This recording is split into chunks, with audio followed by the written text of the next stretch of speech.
Despite their fame, these celebrities preferred home life to public adoration. And how do you live? And what kind of a person are you? Welcome to WatchMojo.com, and today we're counting down our picks for the top 10 Celebrity Recluses. Before we begin, we publish new videos every day, so be sure to subscribe for more great content. For this list, we're focusing on celebrities that are well known for their solitary lifestyles. Here's your quote. Thomas Pynchon loved this book almost as much as he loves cameras. Number 10. Stanley Kubrick. Born and raised in New York City, this celebrated film director famously paid extra attention to each and every detail. But whereas some perfectionists are social butterflies, Stanley Kubrick kept to himself, even while on set. In 1961, Kubrick and wife Christiane settled in the United Kingdom. And for the next several decades, the director worked primarily from his Hertfordshire home. Though Kubrick was certainly eccentric and private, some friends have suggested that he simply enjoyed domestic life. And given his very public distaste for the industry, that's not a huge surprise. Even so, Kubrick evolved into a mythical figure, given his detachment from the Hollywood scene. Number 9. Harper Lee. In the name of God, do your duty.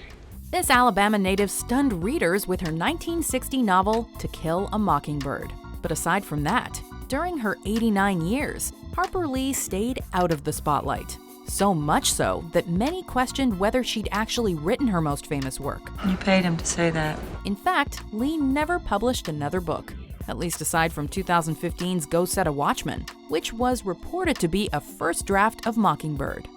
Sure, Lee did attend some public events, and even received the Presidential Medal of Freedom in 2007. However, otherwise, she was essentially off the literary map during her lifetime, despite being one of the most recognized names in 20th century literature. Number 8. Thomas Pynchon.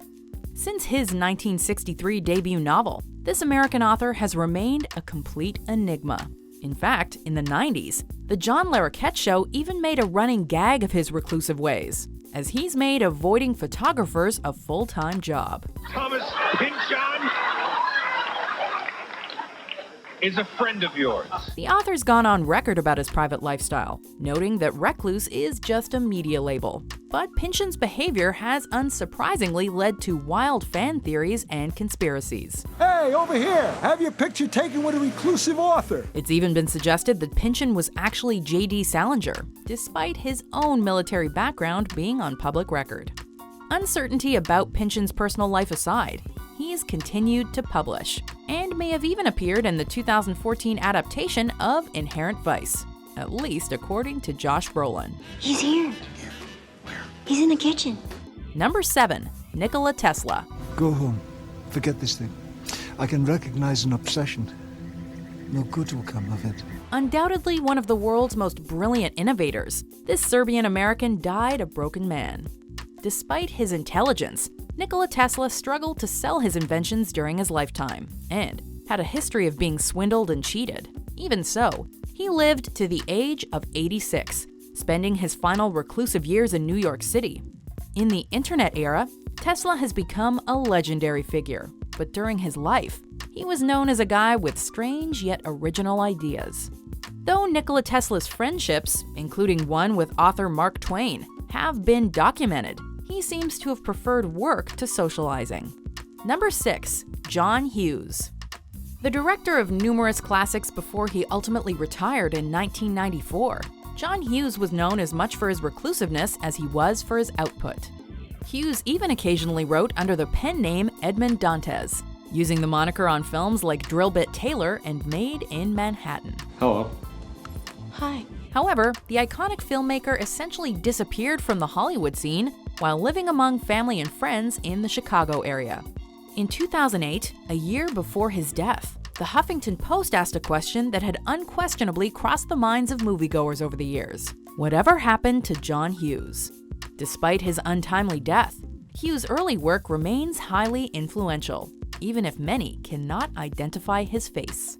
Don't you forget about me. Number 5. Lauryn Hill. In 3 weeks since you were looking for your friend, the one you let hit it and never called you again. In the mid-90s, this talented vocalist established herself both in cinema and in music with the Fugees.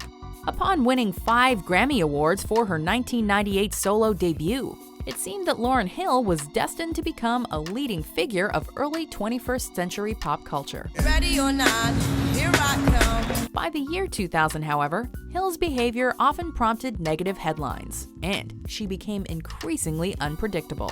Ultimately, Hill chose to focus on her personal life and raising her children, while maintaining a spiritual relationship of sorts with someone named Brother Anthony. Perhaps Lauryn Hill isn't a traditional recluse, but she's another famous face that chose peace of mind over the celebrity lifestyle. Number 4. Bill Watterson. Known for his iconic Calvin and Hobbes comic strip, this artist has long expressed his strong opinions on art. But whereas many artists seek fame and fortune, Bill Watterson sought a modest lifestyle while protecting his artistic endeavors.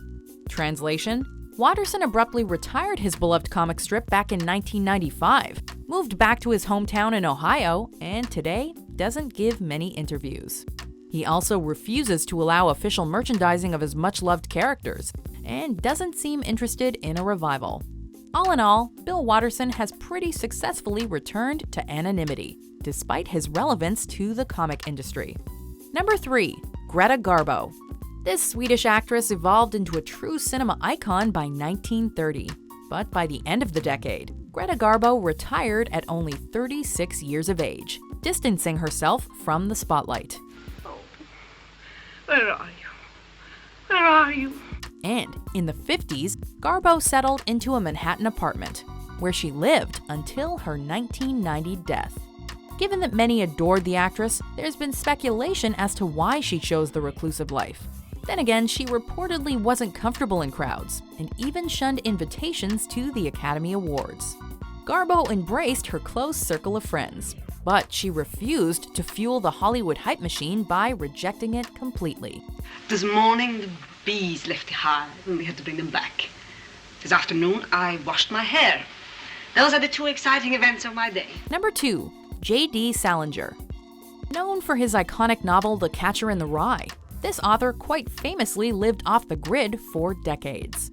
As a World War II veteran, J.D. Salinger had plenty of life experience and literary talent for a long career in the public eye. But as the years passed, both fame and obsessive fans led him to adopt a reclusive lifestyle. You are a goddamn American treasure. But every time I go out in the world, people hound me about my books. Well, book. He moved from the bustle of Manhattan to the relative quiet of small-town New Hampshire in 1953, and from there, he withdrew from public life more and more. Over his 91 years, J.D. Salinger kept writing, but continued to struggle with his cultural persona and the readers that misinterpreted his work for self-serving purposes. Before we unveil our number 1 pick, here are some honorable mentions. Of the 2 men most directly linked with the creation of Spider-Man, one of them receives hardly any credit at all, has accepted no money from the millions of dollars generated by the movies and the endless stream of merchandising that accompanies them, and lives a modest, intensely private life in New York City. There is no other way. Let's try it another way.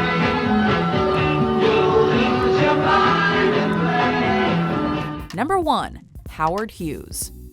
In his prime, Howard Hughes transformed both the movie and aviation industries, living a rather public life during Hollywood's golden age. But his obsessive yet undiagnosed behavior became well known among peers and the press, and a 1946 plane crash only worsened his daily anxiety.